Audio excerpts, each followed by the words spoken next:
예수님의 십자가 죽으심이 우리의 죄 때문임을 아십니까? 기도가 깊어진다는 것은 뭔지 압니까? 자기의 죄를 정확히 보는 겁니다. 자기의 죄를. 가족들의 죄를 정확히 보는 겁니다. 그거 모르면요. 그러니까 우리는 하나님과 관계가 이 죄 때문에 온 겁니다. 죄 때문에. 제 아들은 이걸 전혀 몰랐습니다. 전혀 몰랐어요. 죄에 대한 고통 자체가 그렇게 십자가에 왜 죽어야 하시느냐. 심지어 뭐 베드로 같은 경우가, 베드로만 그런 거 아니겠죠.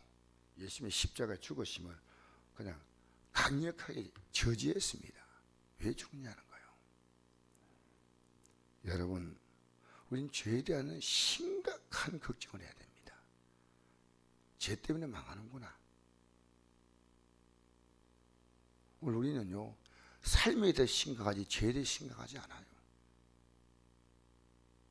내가 지금 하나님 앞에 어떤 존재인가, 어떻게 살고 있는가. 지금까지 내가 내 이름으로 아무것도 구하지 않았다. 이 이름이 뭡니까? 이름이, 예수님의 이름이 마태복음 1장 21절에 자기 백성을 그들의 죄에서 구원할 자다 그랬거든요. 구원할 자다. 자기 백성을 그들의 죄에서 구원할 이름이에요. 구원. 그러니까 그 이름으로 기도하라는 말은요, 회개하라는 얘기입니다. 회개하라는 겁니다.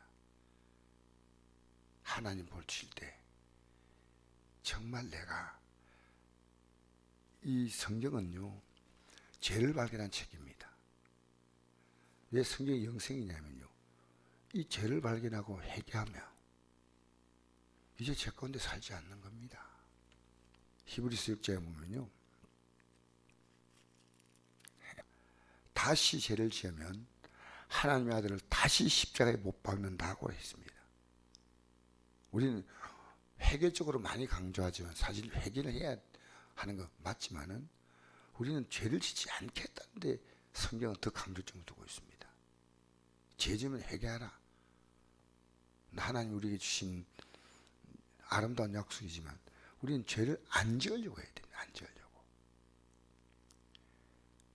그래서 예수님의 십자가의 그 죽으심은 우리에게 이제는 죄에 대해서 우리가 어떻게 살아야 될 것이냐는, 여러분 우리 주기도문에 예수님이 가르치신 기도의 첫째가 뭐 어떻게 나갔냐면요, 하늘에 계신 우리 아버지요 이름이 거룩히 여김을 받으시오며라고 했지 않습니까?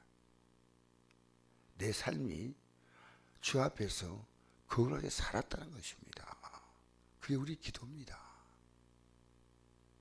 그 아름다운 고백이 기도입니다. 회개하는 거 귀한 거지요. 그러나 더 귀한 것은요, 이제는 과거처럼 살지 않으려고 해야 됩니다.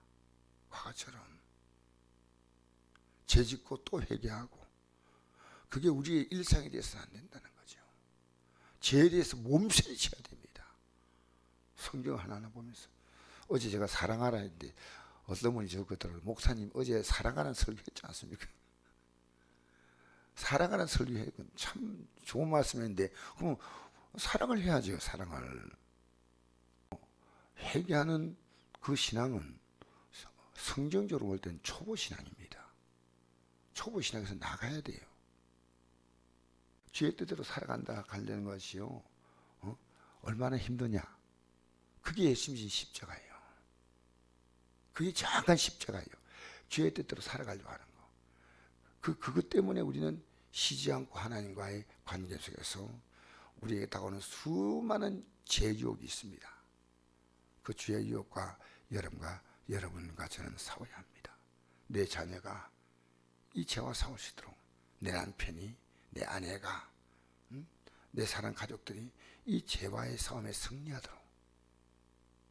여러분, 그래서 주님은 이제 우리에게 주신 이 놀라운 약속은 내 이름으로 아무것도 구하지 아니했다. 내 이름을 가지고 기도하라는 겁니다.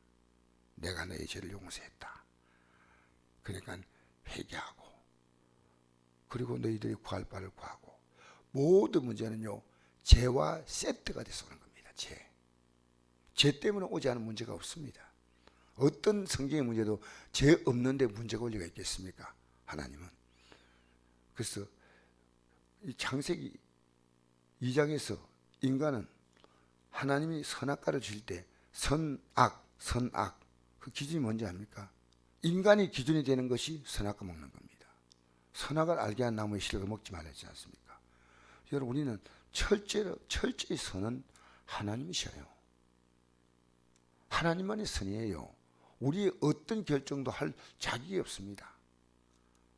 그래서 제가 어제 크리스찬 투데이라는 신문을 보니까요, 교황이 동성애자를 하나님의 자녀라는 말로 쓸 수 있냐는 거예요. 이 반대 기류가 있는데 교황이기 때문에 함부로 도저히 못한다는 거예요. 함부로. 그게 어디 있습니까? 하나님 말씀 앞에서 누가 함부로 대할 수 없다 이런 말 합니까? 말도 아니죠. 하나님 말씀 앞에서.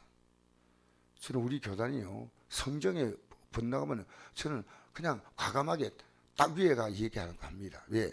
우린 여기다 우리의 사활이 거는 거 아니겠습니까? 우리 하나님 말씀이 우리의 사활이 걸려 있는 건데 교단이 바로 정찰하고 총회장님 왜 이렇게 합니까? 그래서 계속 한다면 그걸 그대로 회개하지 않고 나간다면 우리는 그 교단이 쓸 이유가 없죠.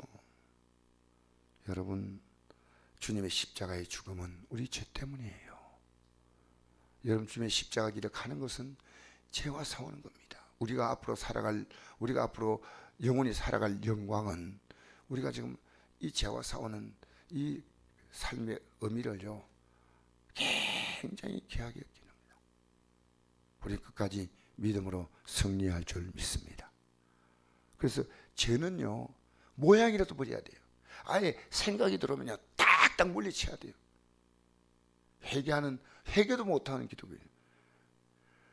회개하는 단계에서 넘어서서 이제는 죄와 싸워야 됩니다. 내 이름으로 살라는 겁니다. 자기 백성을 그들의 죄에서 구원할 자다. 이제 우리는요 다른 사람의 죄 문제에서 끌어내는 삶을 살아야 돼요. 다른 사람. 그래서 모든 족속을 뭘로 삼으라 했어요? 제자를 삼으라는 말은요 그들은 이제 죄 가운데서 여러분 우리는 이 죄와 싸움에서 날마다 승리하시기 바랍니다. 날마다. 하나님이 기뻐하지 않는 것 같으면 정말 버려야 돼요. 그리고요 어떤 경우도 합리하면 안 됩니다. 성경은 말합니다. 일하기 싫은 자는 먹지도 말라 했어요. 움직일 만한 힘이 있으면요 일하셔야 돼요. 기독교인은 성실하게 살아가야 돼요. 말도 아니에요. 기독교인들은요 할 수 있으면 최선을 다해서 자기가 일거리를 찾아가지고 일도 하고 하나님의 교회도 자기에게 주어진 직분에 최선을 다하고 주의 뜻대로 살아가려고 해야 됩니다. 어떤 것도 우리는 합리하면 안 됩니다. 여러분 믿음으로 승리하시길 바랍니다. 그래서 날마다 우리가 살아가는 삶에 죄로 말미암아 다가온 그 삶의 운명을 가지고 죄를 볼 수 있는 눈을 열어야 됩니다. 바이러스가 왔잖아요. 전 세계 하나님의 얼마나 이 죄를 보고요 하나님의 분노하심이 바이러스에 있습니다. 그걸 볼 수 있어야지요. 할렐루야. 끝까지 승리하십시다.